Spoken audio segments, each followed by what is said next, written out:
Well, good morning, church. Happy Friday to you. Welcome to the weekend. And I'm glad you've joined us for today for the word for you today. As you can see, I'm surrounded by shoe boxes. It's a busy Operation Christmas Child weekend, and so we're excited about that. We hope you'll bring your boxes with you on Sunday morning so that we can pray over them. Also, tomorrow is the big shoebox packing day. We'll be here beginning at 9 o'clock looking to pack 600 boxes, and these are among the boxes that we're going to be packing on Saturday. So we hope to see you tomorrow, and that's going to be a great day. Expect that we'll probably have somewhere in the vicinity of about 1,000 boxes when you come in on Sunday morning. So exciting times for us, and certainly exciting for the children who are going to receive the gospel. Now, the word for you today comes to us from Matthew chapter 6, verse 34, and we read these words in the Living Bible translation.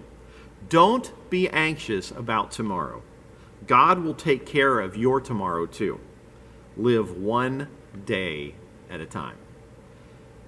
And so the topic for today, on the word for you today, is don't obsess over the future.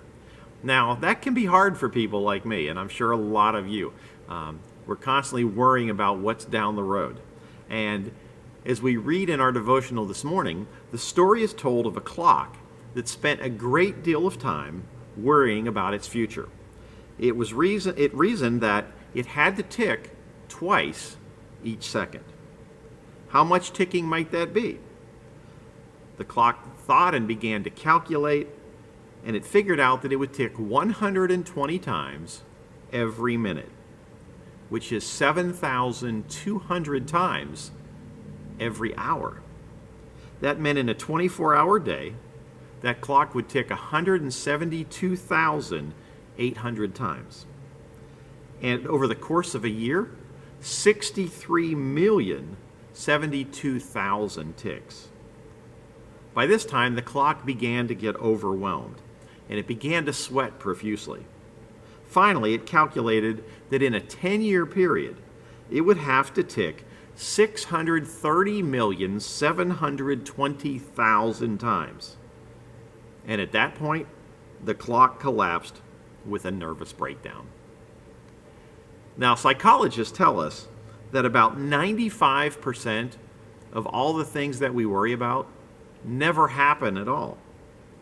And when we look at the other 5% that do, 4 out of 5 actually happen better than we expected them to. So, at the very worst, about 1% of the things we worry about actually happen. And even those are rarely as bad as we imagine that they can be. And that's why Jesus said, don't be anxious about tomorrow. God will take care of your tomorrow too. So live one day at a time and make the most of each day that we have. In the Amplified Version, the Apostle Peter, this is from 1 Peter chapter 5, verse 7, the Apostle Peter gives us the right perspective to live by in these words. Casting the whole of your care, all your anxieties, all your worries, all your concerns, once and for all, on Him, for He cares for you affectionately, and He cares about you watchfully.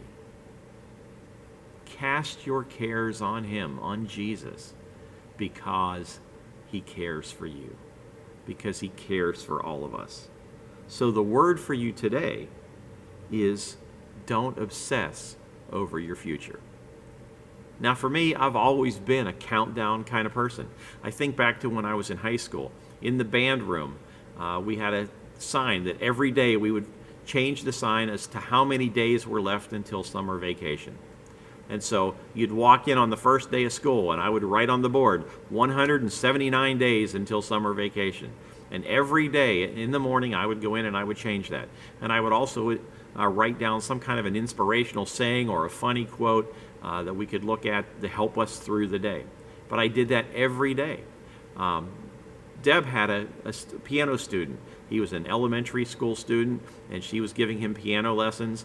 And at night before he would go to bed, he would always ask his mom, how many more sleeps until my next piano time? And so we are constantly tallying things up and wondering how many until we get to a certain point. For me, the latest is 250,000. You'd say, what does 250,000 mean? Well, 4 weeks from now, I'll turn 60 years old. And I would really like to go through youth ministry and be a youth pastor for 50 years. I'm currently in year 39. And so one Sunday afternoon, as I was moving all the chairs in this sanctuary, and that's something that happens every Sunday, I started to do some calculating. Once COVID's over and we can get back to having the number of chairs that we normally have in here, how many chairs will I have to move before I've completed 50 years of youth ministry? And I figured out that starting on my 60th birthday, I'll need to move about 250,000 chairs. So maybe that'll be my list. But right now, thinking about moving 250,000 chairs, that makes me exhausted. I don't need to be thinking about that. I need to be thinking about what's God going to do in my life today? What's he going to do with the kids that I'm working with tonight when we gather together at Dunkin' Donuts? What's he going to be doing in our midst tomorrow when we're packing 600 boxes for Operation Christmas Child? And keep looking for the opportunities to serve God, because he has them all around us. And he cares for us, and he wants the best for us, and he's going to give us things to do each and every day. Church, I love you guys. Look forward to seeing you either Saturday or Sunday. For those of you who still aren't able to be with us in person, I hope you know how much you are missed and how much we love you. But we are so glad we have these opportunities to get together. And we're so glad you can worship with us online on Sundays. And so one of these days, we'll all be back together again. Who knows when that's going to be, but whenever it is, it's going to be a big celebration. But I hope you all have a blessed weekend and stay in God's Word. Love you guys. Bye now.